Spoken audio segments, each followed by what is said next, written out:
오늘 말씀드릴 내용을 하나하나 약국에서 그림을 그려가면서 알려드렸더니 약을 끊지는 못해도 수면제 개수를 줄일 수 있게 되었습니다. 안녕하세요, 동네 약사입니다. 저희 약국에 오시는 어머님 중에 잠이 안 와서 수면제를 2개, 3개씩 복용하시는 분이 계신데요. 하루 7시간 이상의 수면은 고혈압, 당뇨, 만성질환에 의한 사망률을 줄이고 치매까지 예방할 수 있기 때문에 잠을 너무 못 자면 약을 먹어서라도 주무시는 것이 맞습니다. 그런데 이분과 이야기를 하다 보면 약에만 의지하려고 하시고 잠을 잘 잘 수 있는 방법은 너무 모르시는 것 같아서 오늘 말씀드릴 내용을 하나하나 약국에서 그림을 그려가면서 알려드렸더니 약을 끊지는 못해도 수면제 개수를 줄일 수 있게 되었어요. 보통 저는 상담할 때 결과만 이것 좋으니 해라 보다는 원리나 과정 위주로 설명을 하는 편인데, 이런 과정이 들어가면 저희 부모님도 그렇고 약국에 오시는 분들도 실천을 더 잘 하시는 것 같습니다. 그래서 오늘 수면과 관련해서 수면이 이루어지는 원리와 그 원리를 바탕으로 잘 자는 방법에 대해서 알려드리려고 합니다. 최대한 쉽고 천천히, 그리고 영상 끝에 요약 정리도 간단하게 해드릴 테니까 편하게 들어주시고 잠 못 자는 주변 친구분이나 부모님이 계시다면 영상 공유해주세요.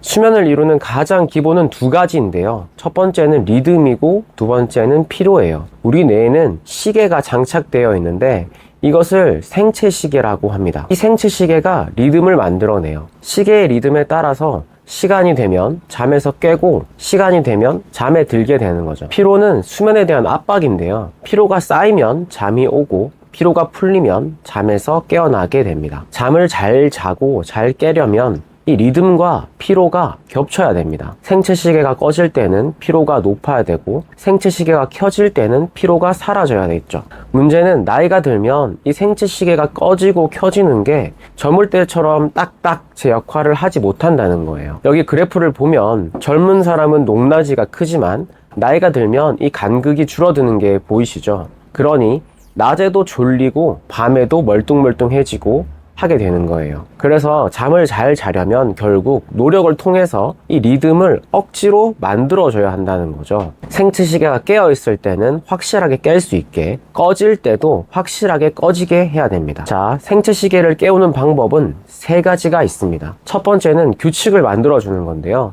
7시간을 기준으로 정해진 시간을 자고 정해진 시간에 무조건 일어나는 거예요. 만약 11시 취침, 6시 기상 이렇게 딱 정했으면 11시 이전에는 잠이 와도 안 자고 6시가 지나면 늦잠 없이 바로 일어나는 거죠. 이거는 주말에도 마찬가지로 해야 됩니다. 만약 주말이라고 늦게까지 다른 일을 한다고 하루만 새벽 1시에 자고 8시에 일어나게 되면 우리 몸은 하루에 1시간만 생체 시간을 조정할 수 있기 때문에 다시 정상적으로 11시 취침, 6시 기상을 만드는 데는 최소 이틀이라는 시간이 필요하게 되고 그동안 시계가 망가져 있게 되는 거죠. 만약 11시에 자도 새벽 2시나 3시쯤에 깬다면 다음 11시까지 안 자고 버티시고 11시 취침 후 6시에 기상하셔야 됩니다. 그리고 저희 부모님도 마찬가지인데 저녁 먹고 TV 보면서 소파에서 이렇게 꾸벅꾸벅 졸고 계시거든요. 그러면 이게 몸에서는 11시에 꺼져야 하는 생체시계가 초저녁에 미리 꺼져 버리니까 리듬이 망가지고 새벽에 쉽게 깨버리게 되는 거죠. 그러니까 낮잠이나 초저녁에 잠깐씩 조는 것을 없애야 됩니다. 두 번째는 빛을 이용하는 건데요. 우리 몸은 에너지가 큰 빛을 받으면 정신이 번쩍 들게 되어 있어요. 그게 바로 파란색 불빛, 즉 블루라이트인데요. LED를 보면 이게 흰색처럼 보이지만 안에 파란색이 다 들어가 있습니다. 햇빛도 마찬가지예요. 그러니까 생체시계를 깨우려면 아침에 일어나서 산책을 나가서 햇빛을 받거나 아침에 노트북이나 유튜브 같은 것을 핸드폰으로 보시면 돼요. 생체시계를 깨우는 3번째 방법은 심부 온도를 높이는 건데요. 체온은 잠에서 깨면 쭉 올라가고 잠을 자는 도중인 새벽에 가장 낮게 유지됩니다. 보통 자기 전에 체온이 확 떨어지는데요. 체온이 떨어져야 몸은 잠을 잔다고 인식하고 잠을 잘 오게 하는 호르몬을 만들게 됩니다. 그러니까 체온을 높이는 강한 유산소 운동이나 헬스 같은 거를 아침에 하면 생체시계를 빠르게 깨울 수 있습니다. 그럼 반대로 생체시계를 끄는 방법은 무엇일까요? 첫 번째, 마찬가지로 규칙이에요. 깨는 시간을 정해서 그 시간 기준으로 7시간 전에 잠자리에 드는 규칙을 정해야 됩니다. 두 번째는 역시 빛인데요. 파란색 불빛이 생체시계를 깨우니까 잠자기 최소 4시간 전에는 LED나 백열등 같은 걸 피하시고 노란 불빛으로 바꿔주시고 블루라이트를 차단해 주시면 됩니다. 침대에서 누워서 TV 보거나 유튜브 같은 것을 보는 것도 최소 2시간 전에는 하시면 안 됩니다. 그럼 그 시간에 뭐 하냐?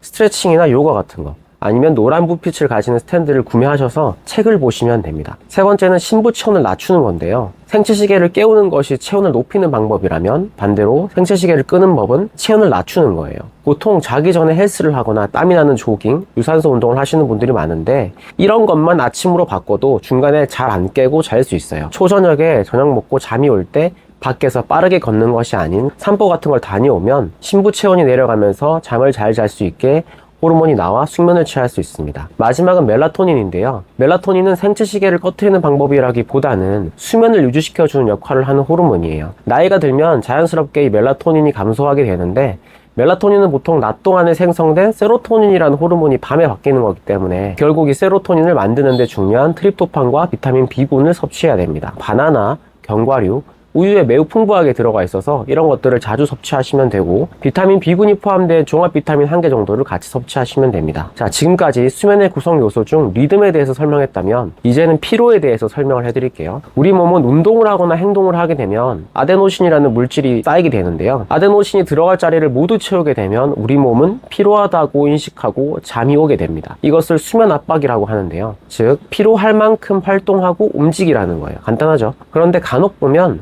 저녁에 2만 보, 3만 보씩 걷는데도 중간에 자주 깬다고 하시는 분들이 있는데요. 피로 물질인 아데노신은 아데노신 자리를 채우면 비로소 잠이 오는데 나이가 들면 이 아데노신 자리가 줄어들게 되어 있어요. 그러니까 아무리 아데노신을 많이 만들어도 채울 수 있는 자리가 정해져 있으니까 자리 이상을 채울 수는 없어서 무리해서 운동을 할 필요는 없습니다. 오히려 저녁에 이렇게 무리해서 운동을 하면 심부 체온을 높이게 되고 수면의 질을 더 떨어뜨리게 돼요. 하루 7,000에서 8,000보 정도만 걸어주시면 충분합니다. 자, 그럼 오늘 내용 한번 요약해드리고 마무리하겠습니다. 수면은 리듬과 피로에 중요하다. 리듬을 깨우는 것은 첫 번째, 규칙적인 수면 습관, 두 번째, 블루라이트, 세 번째, 심부 체온을 높이는 것이고 리듬을 재우는 것은 첫 번째, 마찬가지로 규칙적인 수면 습관, 두 번째, 블루라이트 빛을 피하는 것, 세 번째, 심부 체온을 낮추는 것입니다. 수면을 위한 피로는 1일 7,000에서 8,000보 정도 걷기만 하면 충분하고 자기 전에는 심한 운동은 피하시는 것이 좋습니다. 제가 약사지만 당뇨도 마찬가지고 혈압도 마찬가지고 약은 조절을 할 수 있게 도와주는 보조수단이에요. 수면제도 마찬가지로